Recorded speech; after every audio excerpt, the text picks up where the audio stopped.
छोटा कामगार महिलाओं का, जो घर में काम करती है, टी सेट पे काम करती है, छोटा छोटा काम करती है, कढ़ाई करती है, बुनाई करती है, बिंदी लगाती है, सिलाई करती है, चूड़ियां बनाती है। ऐसा कोई काम नहीं है कि जो घर में बैठकर वो ना कर रही हो और उसको अर्थतंत्र में ना गिना जा रहा हो, उसके बावजूद उनको बोला जाता है कि ये कोई काम नहीं करती हैं, ये तो टाइम पास करती हैं। तो हम इस आंदोलन के माध्यम से पूरी दुनिया को, पूरे देश को ये बताना चाहते हैं कि हम अनदेखा काम नहीं करते हैं। हमको कामगारों की तरह ढूंढो, हमारे को कामगारों की तरह देखो, हमारे को कामगार के रूप में पहचान दो, क्योंकि हम कामगार हैं। डोमेस्टिक वर्कर को तो सब लोग पहचानते भी हैं, सब जानते भी हैं, क्योंकि हमारे जितने भी पूंजीपति लोग हैं उनका इनके बिना काम कभी भी पूरा नहीं होता। डोमेस्टिक वर्कर अपने घर का काम संभालती है, दूसरे के घर का काम संभालती है, लेकिन ये लोग उनको कामगार के रूप में देखना नहीं चाहते, क्योंकि देखेंगे तो इनके लिए कुछ ना कुछ देना पड़ेगा, इनको भी सहभागिता में भाग में लेना पड़ेगा। तो ये चाहते ही नहीं कि डोमेस्टिक वर्कर कामगार के रूप में सामने आए। कितनी बार कितने बड़े बड़े आंदोलन इस डोमेस्टिक वर्कर के लिए हो चुके हैं, लोग पहचानते भी हैं, जानते भी हैं, उसके बावजूद भी अभी तक इसके लिए कोई कानून बना नहीं रहे हैं। निर्माण मजदूर महिलाएं कामगार भी यहाँ पर उपस्थित हैं, मैं उनकी बात भी रखना चाहती हूँ। वो काम सबसे ज्यादा करती हैं और मेहनताना उनको बराबर का कभी नहीं मिला। पुरुष भाई है, अगर वो बेलदारी करता है तो उसको 500 रुपये मिलेंगे, और अगर महिलाएं हैं तो उसको 300 रुपये मिलेंगे। और जो सरकार है वो हमेशा क्या नारा देती है, समान काम का समान वेतन, लेकिन ये हमेशा कभी भी उनको ना समान काम मिलता है ना समान वेतन मिलता है। काम वो ज्यादा करती है और जो मेहनताना है वो उनको कम मिलता है। तो इस तरीके की जो महिलाएं हैं जो हमारे यहाँ पर अभी भी हमारे प्रोटेस्ट में आई हुई है, इस आंदोलन में आई हुई है, उन्होंने भी बोला कि हमारी बात को आप आगे रखो। सेम रेहड़ी पटरी वाली महिलाएं भी यहाँ पर हैं, और जो रेहड़ी पटरी वाली महिलाएं हैं वो जानती हैं कि उनका किस प्रकार से उजारीकरण हो रहा है। दिल्ली में नहीं, पूरे भारत के अंदर उनका उजारीकरण हो रहा है। एक तरफ उनको हटाया जा रहा है, उनके घर हटाए जा रहे हैं, उनके घर तोड़े जा रहे हैं, साथ में उनके कामगार जो उनका रोजगार है उस पर भी अटैक सरकार कर रही है। सामान्य हमारे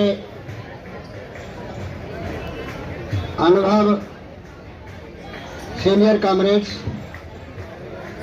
और हमारे दूर दूर से आए हुए महिला बहन और मजदूर साथियों,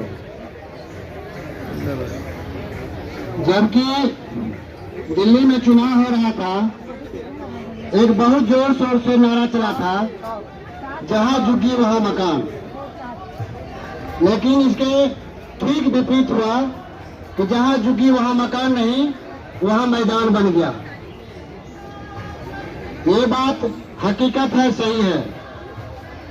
अभी जो दिल्ली में रेखा गुप्ता सरकार है, इन्होंने 1100 प्लस क्लस्टर कॉलोनी का लिस्ट बनाया है, जिसे इन्हें हटाना है।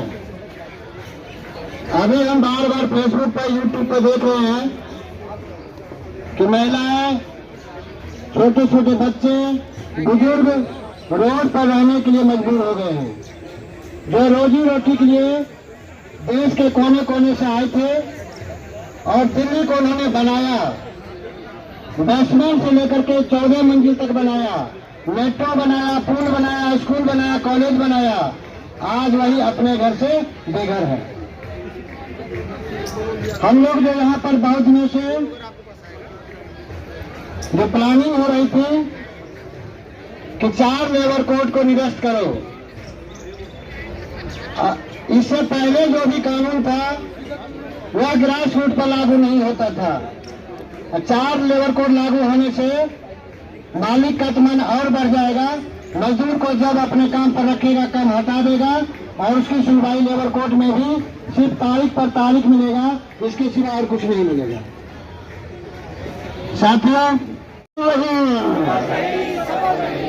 साथियों, सबसे पहले मैं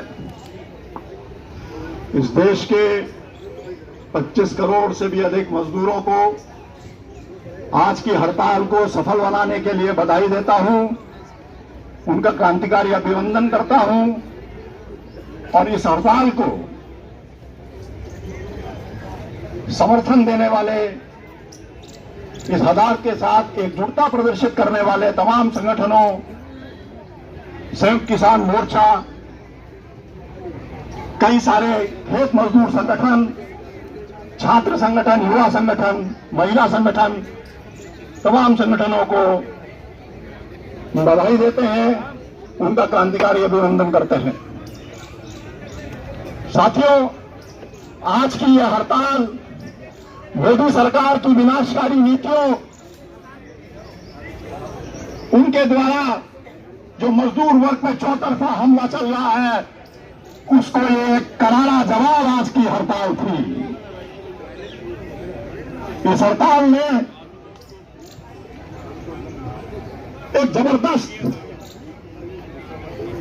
उत्साह देश के मजदूर वर्ग में पैदा किया है, देश की आम जनता में पैदा किया है।